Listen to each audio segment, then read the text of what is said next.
Good evening and welcome to Watchmen on the Wall. Thank you for joining us tonight. Our topic that we're going to address tonight is ICASA granting Top TV a license to broadcast 3 pornographic channels in South Africa, a first for this nation. And why this is so disturbing is that South Africa currently has the highest rates of sexual abuse against women and children in the world. Michelle, you've heard the news. Tell me, what was your response when you first got the news in the media that ICASA granted this license to Top TV? Well, I was sad, I was angry, mixed emotions. I had so many people contacting me from the church and personal friends, moms. They were saying, what can we do about this? And the moms obviously concerned because this harms their children. It's common sense. You know, Errol, we know that children already have access to this porn via internet, via their cell phones. So what are we doing? We're making it more accessible for these kids. The thing that South Africa should be doing is moving away from easy availability to pornography on the internet, on television. We're talking about Top TV, but if you look at ETV now is got these Playboy, Playmates and all kinds of things, and people can phone in. And children are watching this, and children are SMSing to these, and they got the porn SMS ads, and already we've had reports of children downloading porn images because they offered that on the top ETV show. That's right. And the access to the hardcore pornographic images is causing children to sexually abuse other children. And now on top of all this, we've got ICASA, a government agency, giving Top TV a license, the thumbs up, the green light, to pump filth into a nation that's reeling under the weight of sexual abuse against women and children. Yes. You know, Errol, we have lots of teachers and principals in our church, and they come back to us and tell us about the situations that they have at the school where kids are experimenting on other kids, you know, and also the amount of porn that's sexually, yes. Young children? Young children, primary schools, not even the high schools. What are the reasons for that?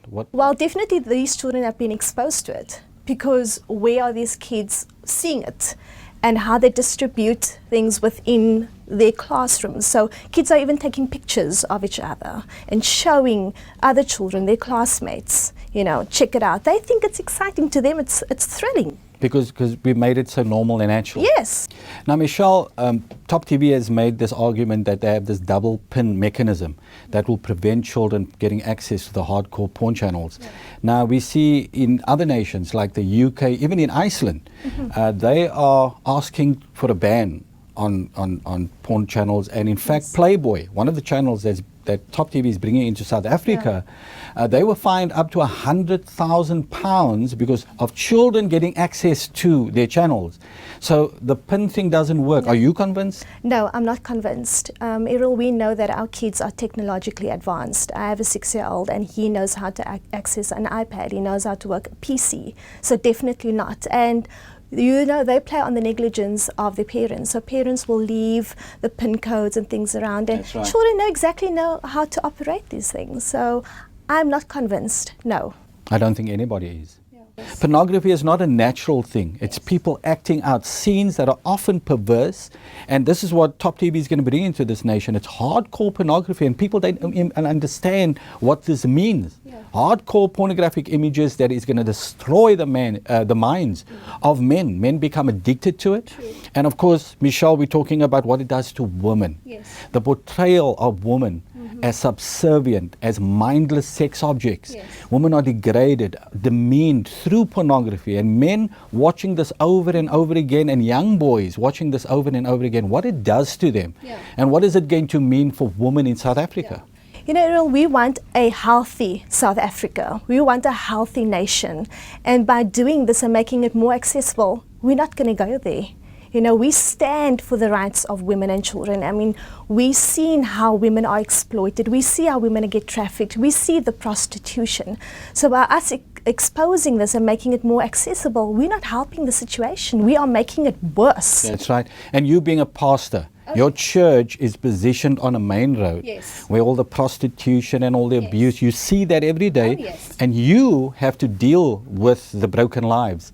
And so tell us what this means for women in general, what you're seeing in the church and what people are saying to you. You know, people are angry, they're upset. People in church, they want to do something. What can we do? We want to take a stand. We have a voice. God has given us a voice to stand, you know. So we can't be quiet. Yes, it's good to pray, but we also need to be doers of the word. We need to take a stand. Action. We need to speak on behalf of those that can't. You know, even the prostitutes, you know, they are being exploited. Many of them don't want to be in that situation.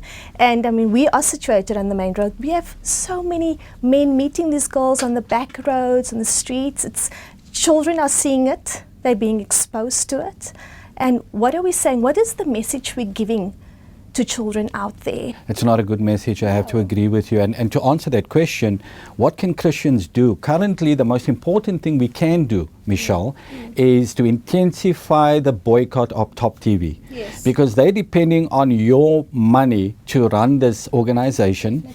They are in dire financial trouble, but they want the money from ordinary subscribers. And your money, if you're paying a subscription now to Top TV, they're going to use your money to launch the porn channels. Yes. So you're going to be implicated in the harm and the destruction of women and children by paying a subscription to Top TV. So anybody that has got a subscription to Top TV, you have to cancel that immediately. Stop paying them. Stop giving them money. Speak to your neighbors. Speak to your church members. Speak to your family, your friends.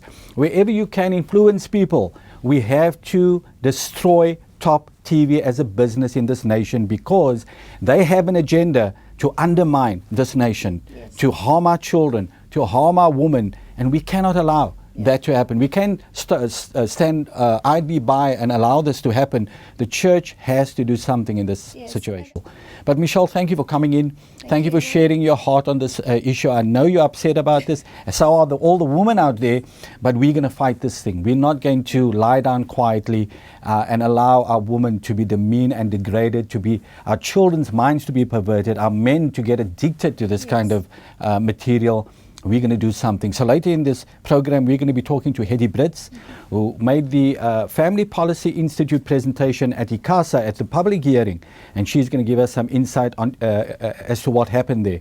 Then we're going to talk to Pastor Costa Mitchell, who's going to give us a church perspective. What should the church be doing, and what should pastors be doing now that ICASA has granted the license to Top TV? We're also going to talk to Advocate Rich Willis, the chairperson of the Christian Lawyers Association, to get a legal perspective. Some claims were made by ICASA that I think only a lawyer then can answer to that to. And then, of course, our resident expert, Dr. Fiona Tanzer, will be with us to talk about all these issues, the arguments that ICASA made, and what the implications are going to be for me and for you. So don't go away. Please stay with us after the break. Welcome back to the program. We're talking to Hetty Brits via Skype link in Pretoria. Hetty, of course, did the Family Policy Institute presentation to ICASA at the hearings in Johannesburg on the 14th of March. Hetty, welcome to Watchmen on the Wall, and thank you for joining us. Thank you, Errol. It's a privilege. You were at that hearings on the 14th of March, obviously, and now in retrospect, we know that ICASA granted Top TV the license. Give us a sense of what it was like at that hearing, what the lawyers for Top TV said, what the response was from the panel, ICASA panel, and what some of the other presenters had to say. Yes, Errol, it was a very interesting atmosphere in that room. It was very clear from the beginning who was on which side, and there was a lot of hostility in the air, a very tense atmosphere. What I did find interesting, Errol, is that any support for the Christian viewpoint that was greeted with a little applause or an amen or whatever was frowned upon, and we were actually silenced and asked not to be vocal. Sorry, were you asked that by the ICASA panel? The panel asked the audience, the Christian audience, to please refrain from being vocal about their support for the viewpoints that we were bringing across. But then some of our Christian viewpoint presenters would quote something from the Bible, and there would be laughter. And where was the laughter coming from? It was coming from the pro-porn channel representatives, especially the men. Let me just get the name in front of me. The representatives of the Free Society Institute. they were also the ones pushing a very strong argument that I think might have been key in the decision. I think there were two key arguments. The one was that rape numbers, actually rape statistics actually go down in countries where porn, even violent pornography, is legal and prolific. That was the one argument that they made with research proving it. And what I found a little tough was that we had no opportunity to respond to that and to point out that we only always have rape statistics on hand, but never real rape figures, because you are always going to depend on rapes being reported, right?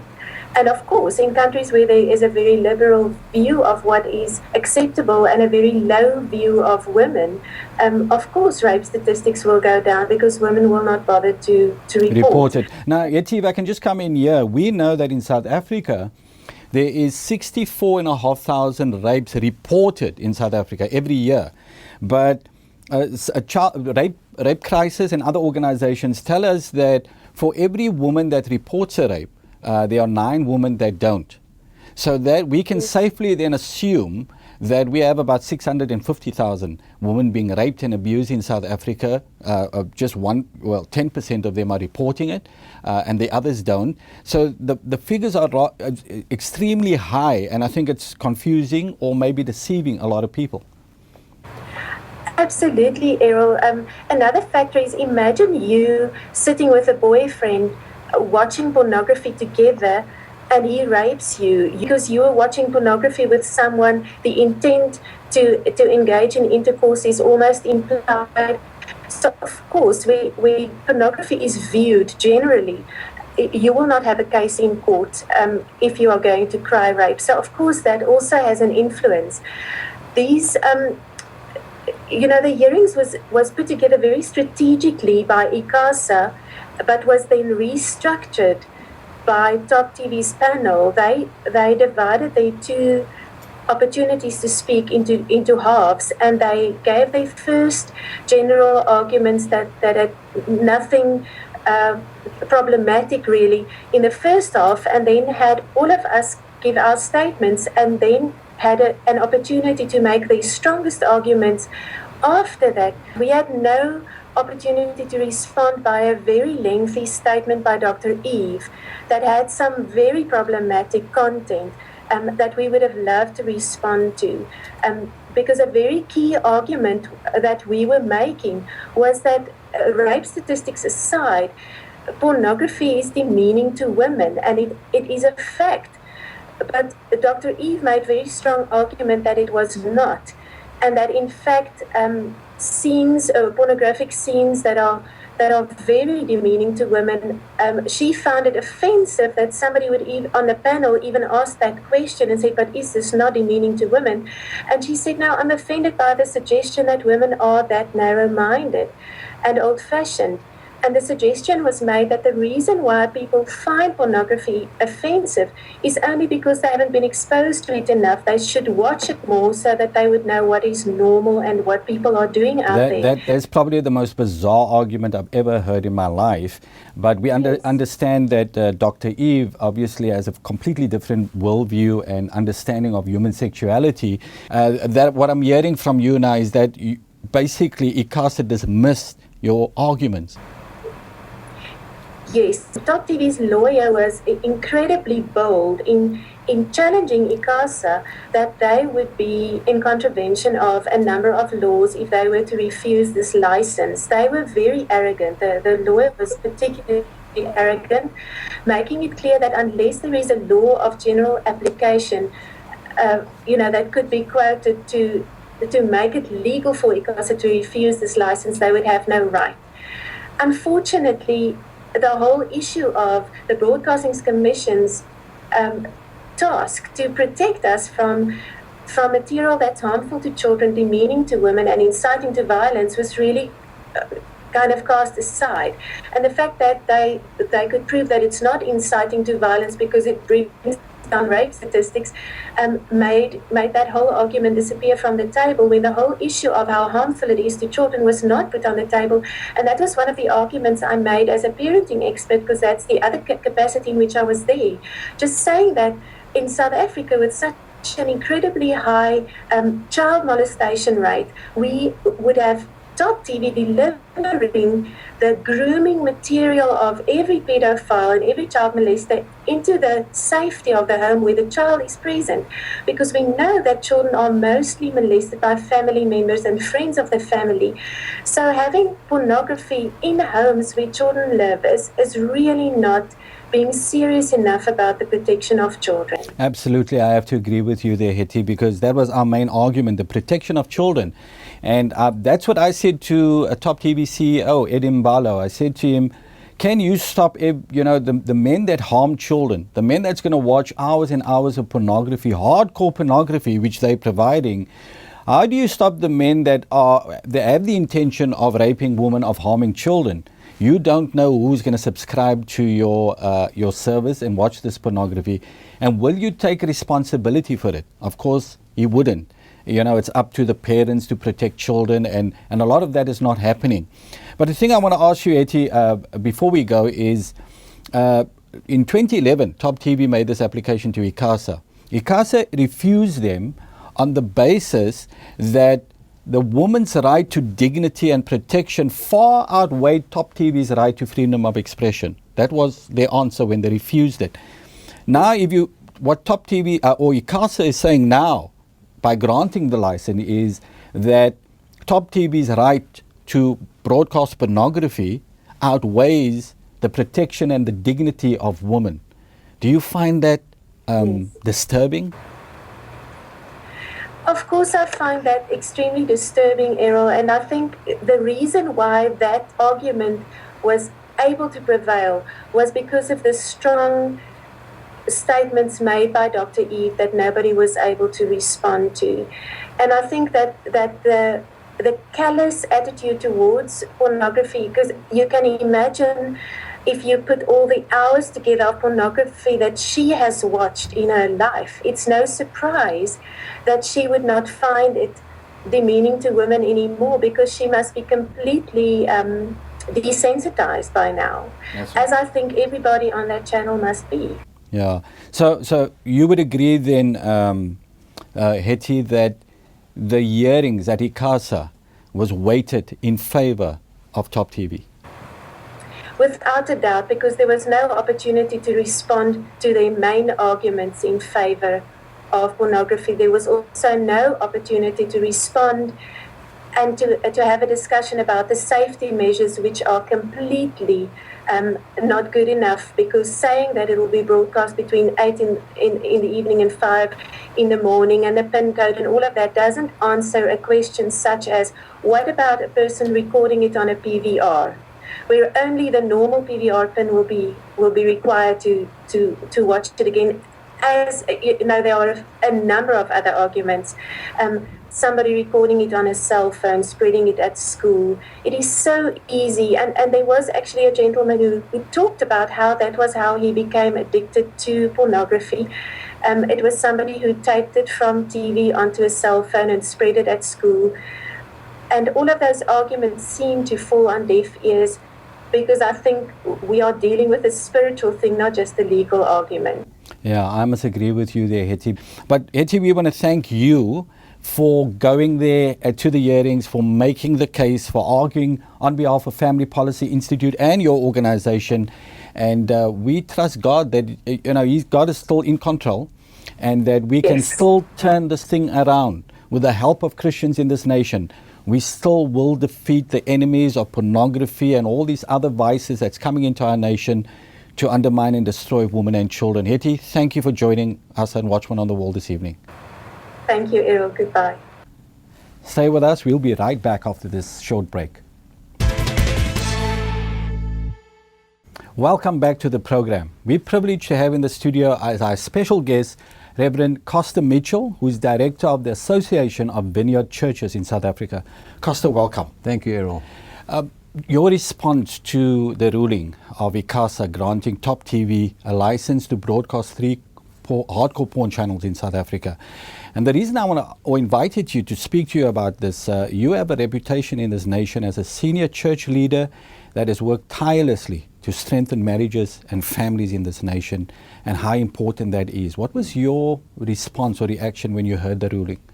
Yeah, Errol, I'm appalled. I think, as you said, from those three backgrounds, first of all, being a South African, second of all, being a church leader or a pastor, and thirdly, being someone who is passionate about marriage and healthy family and marriage and family life. I think from all three of those perspectives, this is a very destructive day in the life of our nation, yes, and potentially for the marriages of our nation. So I'm appalled, and I think that everything that we have been trying to do in terms of restoring and building good, solid values in our society, which starts in the family, has been undone or is potentially being undone by a ruling like this. Costa, I couldn't agree with you more. Now we have the nationwide boycott against Top TV currently running, and that's before they even got the license for these programs. And we want to intensify that. We want more and more people to join the boycott of Top TV and to ensure that they don't have the funding to launch these three channels, because they haven't launched it yet. But I want to hear from you as a senior leader. You've also been the chairperson of the Consultation of Christian Churches. You work with church leaders all over this nation. What do you think the church should be doing now? You know, this is a season where Christians, church leaders, pastors, and ordinary Christians in the seats of churches are saying this is a time for the church to speak. That's right. On most issues. I hear this so often. People say, what has the church got to say about this? We've recently been involved in an indaba that has to do with gathering church or Christian leaders from all over the country to raise the level of the church's prophetic witness in our nation. And so this is an ideal opportunity for us to actually do that now with a situation as serious as this coming toward us in the nation. So yes, I think that what the church needs to do is to not only boycott institutions like this that are seeking to directly counteract the values that we stand for. That's right. But in fact to become vociferous about it, to have public demonstrations of our opposition, our outrage against what Top TV and organizations like that Give us doing. an example of what could be a good way of demonstrating our outrage. Well, what I would like to do in the Western Cape, for example, would be to have a day, organize a day where we invite people to come to a central rallying point and publicly trash Top TV decoders. Okay, so they must bring their decoders. Yes. That obviously they have now cancelled their subscription with Top TV. Bring Yes. the decoders. All of us get together and we put all those decoders on the ground and we smash them. That's it. This is a demonstration of what we think about ICASA's ruling on Top TV. I like that, and I think maybe we'll begin getting that together and send the message out. As you say, the church needs to speak and needs to speak decisively on this issue because of the threat against marriage and family. I was just, in fact, in a meeting this morning where we had church leaders together, and we spoke about this issue and said, you know, there are many ways in which the Old Testament prophets prophesied against things that were destructive to the life of the people of God, and so you know, and people were quite supportive of the idea. So I would like to, in fact, call for that in every centre in our country, that church leaders get together and arrange one of these public demonstrations.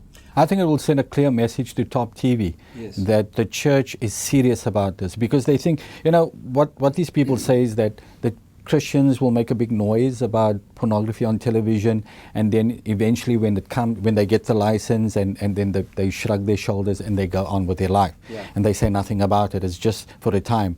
And I don't want that to happen, and I know you don't want to either. No. I think we should keep our voices strident and maintain the pressure that we're not happy with the decision by ICASA.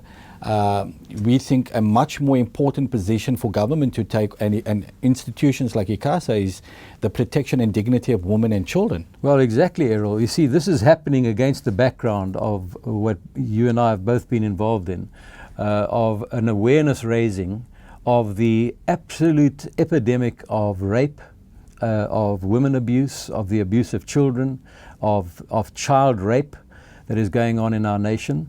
And, you know, a nation that is the world capital of that kind of behavior is not a nation that should be even thinking about doing anything that promotes more irresponsibility. And in fact, not only irresponsibility, a blatant antagonism toward good, solid values. That's right. For me, the issue of pornography, apart from what your previous guests have spoken about, of the likelihood of this increasing violence, rape against women and children, is, apart from that, is the ongoing devaluing of sex. It makes sex into a purely biological, physiological act. It makes animals of human beings. It says that people can't control themselves. That's right. It says that that you know, whatever gives you pleasure is okay. Whereas God's intention always with regard to sex was that it was for intimacy between one man and one woman. In the confines of marriage. In the confines of marriage. It's, and for that intimacy to take place, there needs to be commitment. There needs to be a safe place for people to express themselves. There needs to be a valuing of the person, not just of the act. There needs to be a love and the expression of love in other ways apart from purely physical or sexual intercourse. So pornography stands directly opposed to all of those values. And so for me, the issue that we have to fight for here is the recovery of godly values with regard to the sexuality of human beings and sexuality within the context of values. If we don't find that, the statistics are going to continue to grow. Pornography is a form of mental adultery. Yeah, it's violence against women. It is. Many women have said that. Yeah, it's a devaluing. It's a kind of an erosion of the dignity of women. So from every point of view, I know that there are marriage therapists, God help us, or sex therapists who say this is a way to spice up your marriage. Yeah, what it is actually a way to destroy your marriage. Correct. And there's overwhelming evidence for absolutely. that. Costa, we want to thank you for coming in and speaking to us. Thank you. Your insight is highly valued. And we pray that God is going to intervene in the situation, and we're going to win this battle against pornography and the free availability of it in South Africa. Stay with us, more after the break. Welcome back to the program. We're speaking to Advocate Reg Willis, the chairperson of the Christian Lawyers Association, about ICASA's ruling granting Top TV a license to broadcast 3 pornographic channels in South Africa. We have Reg on the line telephonically. Reg, welcome. Thank you, Errol. Good day to you. Reg, let's just start with what ICASA has said to justify granting Top TV this license. And I want to read their statement to you. It says, ICASA upheld the view that there was no law of general application prohibiting the production and distribution of adult content in South Africa. Only the production and distribution of child pornography is expressly prohibited by law. So this is my question. If there's no law prohibiting broadcasters, whether that's Top TV, DSTV, ETV or SABC, if there's no law stopping them from broadcasting porn, why do we need ICASA because ICASA did this whole rigmarole of inviting people to come and do a oral submission and share their views, and they wanted to know what the public has to say about this. And all they did after that is saying, well, there's nothing we can do. We have to give Top TV a license because there's no law stopping them from broadcasting porn in South Africa. Am I right in saying that? Well, there is no law, but I think the starting point is what the Broadcasting Authority's obligation to South African society is, and Section 192 of the Constitution makes it clear that the authority to regulate broadcasting is to do so in the public interest and to ensure fairness and obviously a diversity of views, which must broadly represent South African society.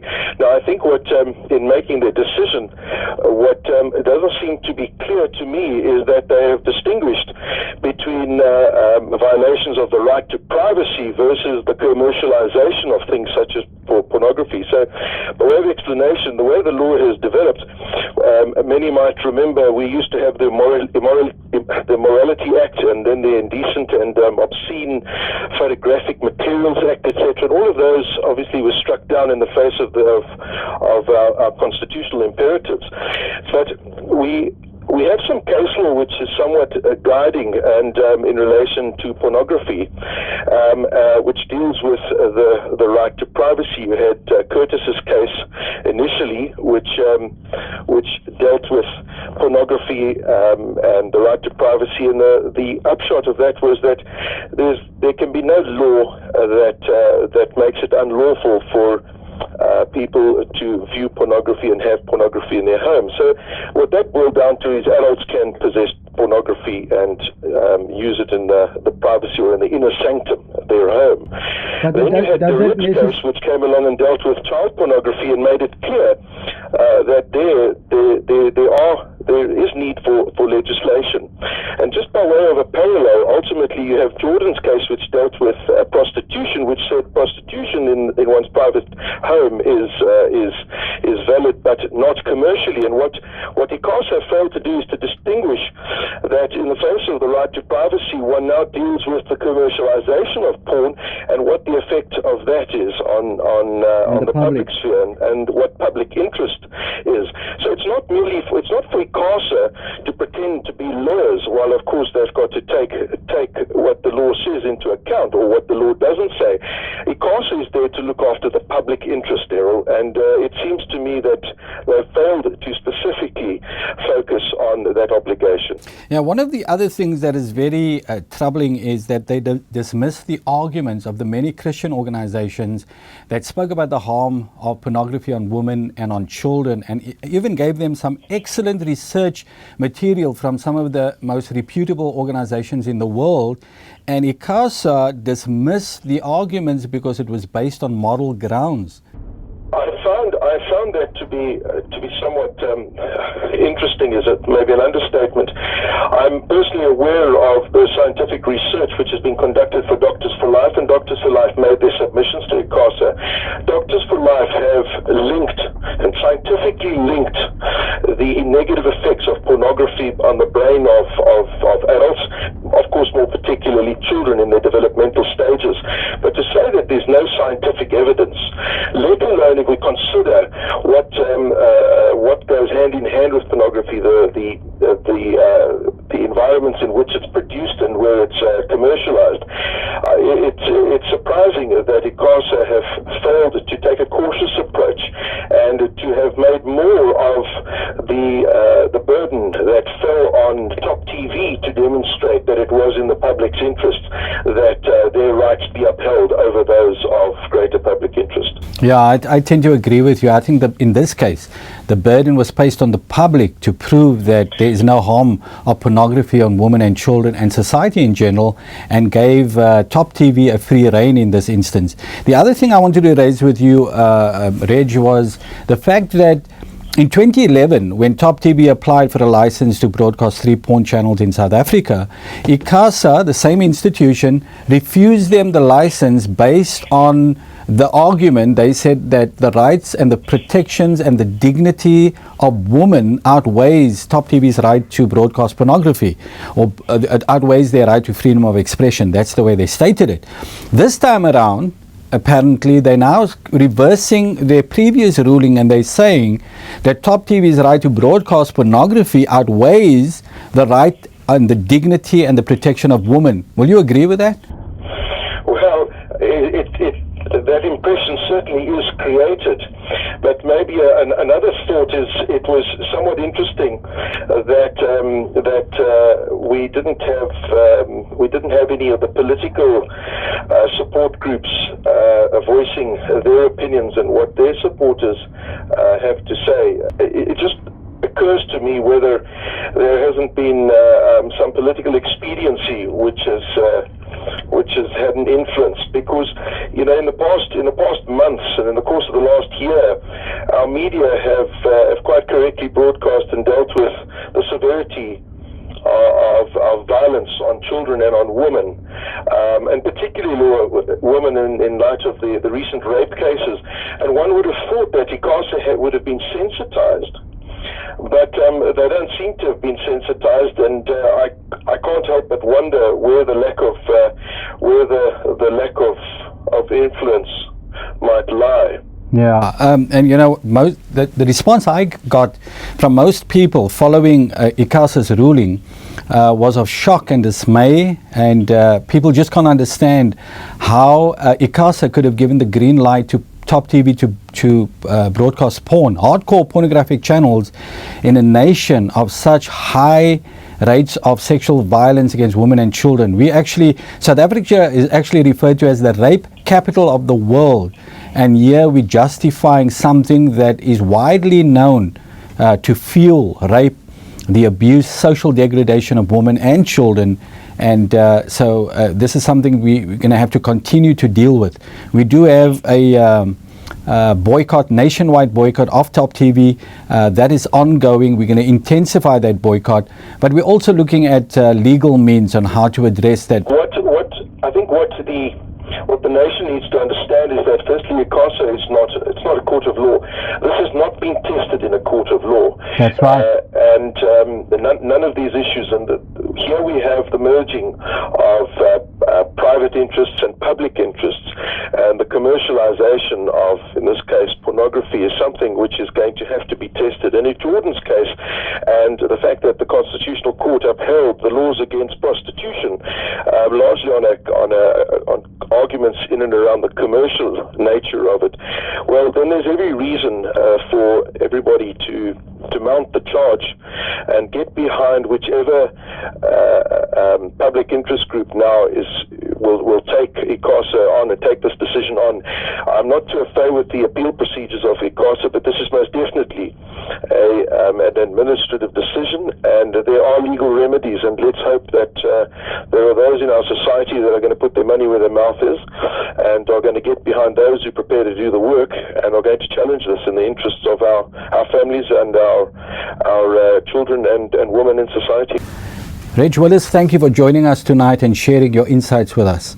Stay with us. We'll be right back after this break. Welcome back to the program. Our guest in the studio this evening is Dr. Fiona Tanzer, who in my estimation is an expert on pornography and its effects and harm on women, children and men, well, in society in general. Now, Fiona, thank you for coming into the studio and speaking to us once again. Thank you, Errol. It's a pleasure to be here. In 2011, when Top TV applied for 3 licenses to launch these porn channels, ICASA refused them the license, and their response or their remarks then was the right and protection of the woman's dignity far outweighs Top TV's right to freedom of expression. So in other words, what they were saying in effect was, we have to err on the side of caution. We have to protect the dignity of women. We know that pornography is harmful and demeaning to women. And so therefore, even though Top TV made this argument, we have a right to put pornography on television, they said you do have that right. However, the right to protect the dignity and the safety of women is a far more important right. This time in 2013, they reversed that. And now they're saying, and this is a government agency saying, that protection and dignity of women is no longer a priority in South Africa. Top TV's right to broadcast porn is a more important right than the protection of women and the dignity of women, even though we have some of the highest rates of sexual violence against women and children. What do you think about this reverse of... Well, I think that actually according to the Constitution, women still have that right to dignity being protected. It hasn't changed since last year. The nature of pornography hasn't changed since last year. It still offends women's dignity. So it's ICASA's view, essentially, that has changed. Yes, ICASA's view has changed. Now, according to the Constitution, the more vulnerable parties' rights are always protected over the less vulnerable parties' rights. And in this case, women are considered to be your average female citizen. Her rights trump those of an organisation. Like Top TV. Like Top TV. And it's interesting you would say that, because in a ruling a couple of years ago, the Constitutional Court actually ruled this in the case of children. There was a case where a guy by the name of Errol was caught in possession of child pornography. Mm-hmm. His argument was that he was collecting this child pornography for research purposes, mm-hmm. and that this arrest violated his privacy, his right to freedom of expression, stopping his work and all of that. In that case, the court ruled that when it comes to two competing constitutional rights, like the freedom of expression and privacy, and the rights of the child to dignity and protection, the court ruled that when these two rights come into conflict, the rights of the child is always paramount. Absolutely. We have to err on the side of caution. Absolutely. And in fact, in terms of ICASA also stated that they said that the people who were presenting submissions against showing pornography on the airwaves, they said that there was no research-based evidence that conclusively linked pornography to violence against women and children, and in fact young men as well. Mm. I would say, though, that in their previous statement, they said you do not have to show conclusive evidence. It's enough that this contributes to a culture of endorsing the degradation of women, right. And endorsing harm against women. And it says, their statement, their words were, it might still contribute to violent sexual crime if it validates social norms of sexual abuse. So in other words, it doesn't have to have a direct causal link. It may be, and it didn't have to be the only factor that contributes to this social norm of abuse. It has, as long as it is one of the contributing factors, that was enough for ICASA to decide that it was harmful. Another of the arguments that ICASA summed up was, again, there was not enough research-based evidence. I would argue that the people who are arguing for the license to show pornography have themselves not shown any conclusive evidence, research-based evidence, to show that pornography is beneficial and harmless.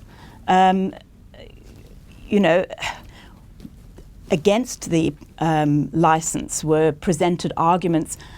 A worldwide United Nations survey on the trafficking of women and children for the production of pornography and prostitution, all sorts of university-based surveys and studies showing the social effects of the harm of pornography on the family and society in general.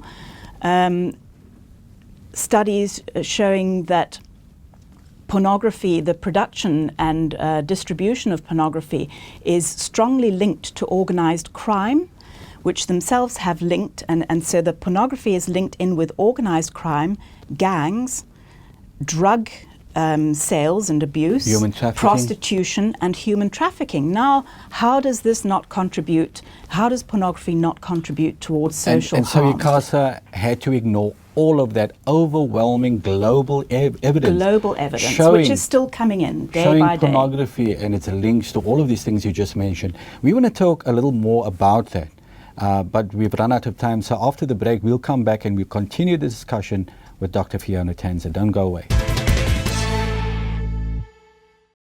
Welcome back to the program. Our guest in the studio is Dr. Fiona Tanzer, and we're talking about ICASA's recent ruling that gave Top TV a license to broadcast 3 pornographic channels in South Africa. Dr. Fiona, before the break, we were talking about the United Nations report on human trafficking and the links there in that report to pornography, to trafficking, prostitution. And this raises the question of people being trafficked and then used in the production of pornography. Women, young girls forced into acting out roles for pornographers, and those being widely distributed across the world. The question I want to ask you is, how do we know that the pornography channels that has been brought into South Africa by Top TV, that people wouldn't harm in the production of that pornography? Well, the answer, Errol, is we do not know. There have been people who've produced pornography themselves who've said that the average life as a porn actor enacting pornography is on average 3 to 6 months, and he said that the girls thereafter are completely burnt out. They have a soulless look in their eyes. They are often paid with drugs, or they are drugged beforehand to keep them dependent, so that they are basically pimped. Pornography is the depiction of prostitution. Basically, also what concerns me is that ICASA has also said that there is no law of general application, which I dispute, against the production of pornography in South Africa. Now, all those people who are watching pornography, you all think that those people are just images on the screen. Those are people's sons and daughters. Those are people's sons and daughters who may have been abducted. You think it's very amusing until you realize that maybe it might be your son and daughter that's being abducted, a South African being abducted. And if we are going to allow television broadcast of pornography, it will come home here. And your children may be abducted from the malls, from your home, and forced into portraying pornographic acts. Because this is happening all over the world, so why wouldn't it happen here? And we've also got big issues with human trafficking in South Africa. Absolutely. We're still waiting for our government to finalize the anti-trafficking bill, the most comprehensive piece of legislation that is going to deal with trafficking in this nation. Hasn't been finalized. It's been bogged down in Parliament for the past 3.5 years, and yet we have a growing problem with trafficking. Absolutely. And part of trafficking is using young women and forcing them into pornography, and that's a very good point. You also made the point about the Broadcasting Complaints Commission, where people can actually lodge complaints with the Broadcasting Complaints Commission against the broadcast of porn on television. Well, this is an interesting one, Errol, because let's take the model of a subscriber wishes to subscribe to the separate channel that's going to broadcast these 3 channels. And it's usually a he, because 90% of the pornography viewers are male. He has to be personally responsible financially for accessing the station, and he obtains a pin or a couple of pins, and he sits there and views this material. Now, where is he viewing it? He is viewing it in his home. So unless he has a separate room, a separate television set, and a headset so that the sound doesn't emanate into the room, his wife, who may well not want to watch pornography, and any child under the age of 18, any other adult in the home, is now being subjected to pornography that they have not particularly subscribed to. They have not expressly subscribed to, and it is against their will. Every single program that is broadcast, the other adults in the house may apply to the Complaints Commission and file a complaint about the content that is being broadcast against their will into their home. Also, the viewer is committing an offence if the children are exposed to pornography. They don't even have to see it, they just have to hear it. And they have been exposed. That's right, because the Broadcasting, not the Broadcasting Act, the Film and Publication Act makes it a criminal offence to expose children from 18 under to pornography. So if anybody allows the child, you say even to hear the pornography, hear the audio, they guilty of a criminal offence. Absolutely. And the other thing as well is that when ICASA claims that there's no law of general application and that only child pornography per se is prohibited, they are forgetting that the Constitution also provides for prohibiting against the sexual grooming of children. Now, for the purpose of sexual grooming, adult pornography also contributes to sexual grooming of a child for sexual abuse. So in that sense, the adult pornography still falls under the same ruling as expressly child-based pornography. So this is still harmful to children? Absolutely. And so we've already spoken to experts. They tell us that pornography is harmful to children, it's harmful to women, it's addictive to men. In fact, it's called the new crack, because it's so addictive to men and that it actually changes the way the men view women. Yes. Now we're trying to imagine men sitting in their lounges watching pornography for hours on end and having their minds altered and their view of women altered, and these men going out or and even being exposed to a child in a vulnerable position. And already South Africa has more than 25,000 children raped and abused by men, by adults. The very people who should be protecting them. And the very market that Top TV is targeting. Yes. These adults, so-called adults, are the ones that's doing all the harm against the women and children. So I don't understand how we're almost positioning adults as this responsible block of people that can view pornography because it's their right, as they argue, but it's the same people that are raping children. Earlier I said, 43-year-old man raped a 10-month-old baby right here in the Western Cape. And we're calling this man responsible.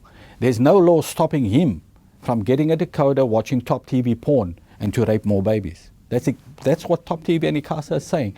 And these are the kind of things that we have to consider when Top TV is being given this porn channels, or the right to do it, as they call it. We don't believe it is a right at all. No, not at all.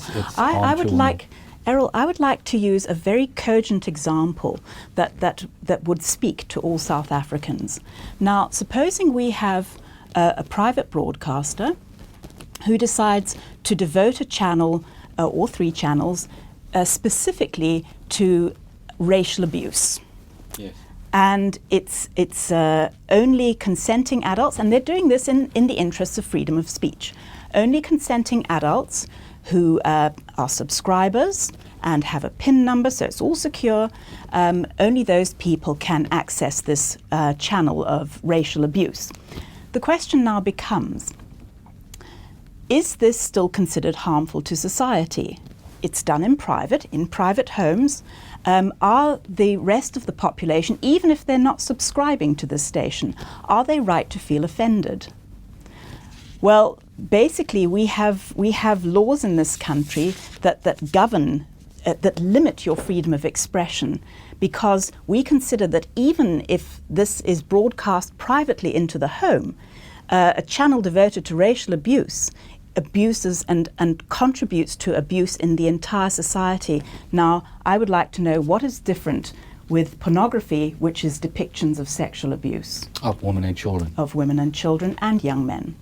That's right. It's a great argument there. And perhaps we could get the CEO of Top TV to answer that question, Mr. Eddie Mbalo. But Fiona, we want to thank you for coming and expressing your views. We think we believe it's highly valued. And we don't believe we've lost the battle with Top TV. Not at all, it's just the beginning. It's just the beginning, and we must keep up the fight. And there's so many things that we can do and will continue to do. So if you've got a comment or suggestion for the show, please email us at info@familypolicyinstitute.com. We also have a page on Facebook called Family Policy Institute. It's the group, not the page. The page you can only like, but you can join the group Family Policy Institute on Facebook. I'll let you in and you can join the discussion. We also want to hear your input about things like Top TV and all the other issues that we face here on Watchmen on the Wall. Thank you for joining us tonight, and remember to keep on praying into this issue. The battle is the Lord's, but the victory is ours. God bless you and good night.